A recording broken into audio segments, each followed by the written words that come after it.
സാമ്പത്തിക മേഖലയിൽ ഈ മാസം മുതൽ ചില്ലറ മാറ്റങ്ങൾ വരുന്നു. അതെന്തൊക്കെയാണെന്ന് നിങ്ങൾക്കറിയണ്ടേ? കൃഷ്ണ ചെറിയാൻ നമ്മുടെ സാമ്പത്തിക വിദഗ്ധ ഒരു എക്സ്പ്ലെയിനറുമായി വരികയാണ്. Over to Krishna. PAN card എടുക്കുന്നുണ്ടോ?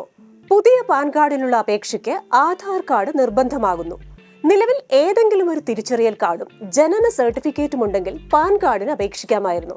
എന്നാൽ ഇനി മുതൽ ആധാർ വെരിഫിക്കേഷൻ പൂർത്തിയാക്കുന്നവർക്ക് മാത്രമേ പാൻ കാർഡ് ലഭിക്കൂ. GST റിട്ടേൺ സമർപ്പിക്കുന്നവരാണോ? മാസം തോറുമുള്ള GST അടയ്ക്കുന്നതിന് ഉപയോഗിക്കുന്ന GSTR 3B ഫോം ഇനി മുതൽ എഡിറ്റ് ചെയ്യാനാകില്ല.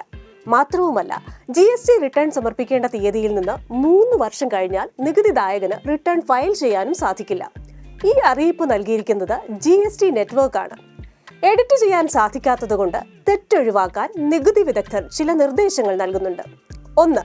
എല്ലാ മാസവും റിട്ടേൺ സമർപ്പിക്കുന്നതിന് മുമ്പ് 2 തവണ നന്നായി പരിശോധിക്കുക. 2. 3 വർഷത്തെ സമയപരിധിക്ക് മുമ്പ് GST സംബന്ധമായ ഫയലിംഗുകൾ പൂർത്തിയാക്കുക. 3. ഡേറ്റ എൻട്രിയിലും അക്കൗണ്ടിങ്ങിലും കൃത്യത നിലനിർത്തുക. ക്രെഡിറ്റ് കാർഡ് യൂസേഴ്സിന്റെ ശ്രദ്ധയ്ക്ക് HDFC ബാങ്ക് പറയുന്നത് ക്രെഡിറ്റ് കാർഡ് ഫീസും റിവാർഡ് പ്രോഗ്രാമുകളിലെ മാറ്റങ്ങളും ഈ മാസം പ്രാബല്യത്തിലാകുമെന്നാണ്. ചില ഇടപാടുകൾക്ക് 1% ഫീസുമുണ്ട്. 10,000 രൂപയിൽ കൂടുതലുള്ള പ്രതിമാസ ചെലവ്, 50,000 രൂപയ്ക്ക് മുകളിലുള്ള യൂട്ടിലിറ്റി ബിൽ പേയ്മെന്റ്, 10,000 രൂപയ്ക്ക് മുകളിലുള്ള ഓൺലൈൻ ഗെയിമിംഗ് ഇടപാട്, തേർഡ് പാർട്ടി ആപ്പുകൾ വഴി വിദ്യാഭ്യാസവുമായി ബന്ധപ്പെട്ട പേയ്മെന്റ് എന്നിവയ്ക്ക് 1% ഫീസ് ഉണ്ടാകും. സ്കിൽ ബേസ്ഡ് ഓൺലൈൻ ഗെയിമിംഗ് ഇടപാടുകൾക്ക് ഇനി മുതൽ റിവാർഡ് പോയിന്റുകൾ ലഭിക്കില്ല. Myntra Kotak credit card 2025 July 10 മുതൽ നിർത്തലാക്കുമെന്നും അറിയിച്ചിട്ടുണ്ട്. SBI കാർഡുള്ളവർക്ക് ബാധകമായ മാറ്റവുമുണ്ട്. തെരഞ്ഞെടുക്കപ്പെട്ട പ്രീമിയം SBI കാർഡുള്ളവർക്ക് മുൻപ് 1 കോടി രൂപ വരെ കവറേജ് ലഭിക്കുമായിരുന്ന സൗജന്യ എയർ ആക്സിഡന്റ് ഇൻഷുറൻസ് ഉണ്ടായിരുന്നു. ഈ സേവനം ജൂലൈ 15 മുതൽ ഉണ്ടാകില്ല.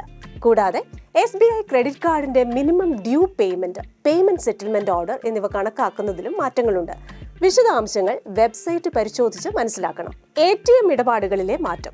ATM ചാർജ്, IMPS ഫീസ്, പണമിടപാട് പരിധി എന്നിവയിൽ മാറ്റം നടപ്പിലാക്കുമെന്ന് ICICI ബാങ്ക് അറിയിച്ചിട്ടുണ്ട്. നിശ്ചിത തവണകളിലെ സൗജന്യ ഉപയോഗത്തിന് ശേഷമുള്ള ATM ഇടപാടുകൾക്കും പണമിടപാടുകൾക്കും ഇനി മുതൽ അധിക ഫീസ് നൽകേണ്ടി വരും. UPI ചാർജ് ബാക്ക് പ്രക്രിയ ഇനി ലളിതം, അതിവേഗം. National payments corporation of India NPCI UPI charge back നയത്തിൽ പ്രധാന മാറ്റങ്ങൾ വരുത്തിയിട്ടുണ്ട്. ഒരു ട്രാൻസാക്ഷൻ ഫെയിൽ ആയാലോ അല്ലെങ്കിൽ ഏതെങ്കിലും തട്ടിപ്പിൽപ്പെട്ട് പണം നഷ്ടപ്പെട്ടാലോ അതൊന്ന് തിരികെ കിട്ടാൻ വലിയ പ്രയാസമായിരുന്നു. ഇതുവരെ റദ്ദാക്കിയ ചാർജ് ബാക്ക് കേസുകൾക്ക് NPCIയിൽ നിന്ന് അനുമതി ആവശ്യമായിരുന്നു. അതാണെങ്കിൽ നന്നായി സമയമെടുക്കുന്ന പ്രക്രിയയുമായിരുന്നു.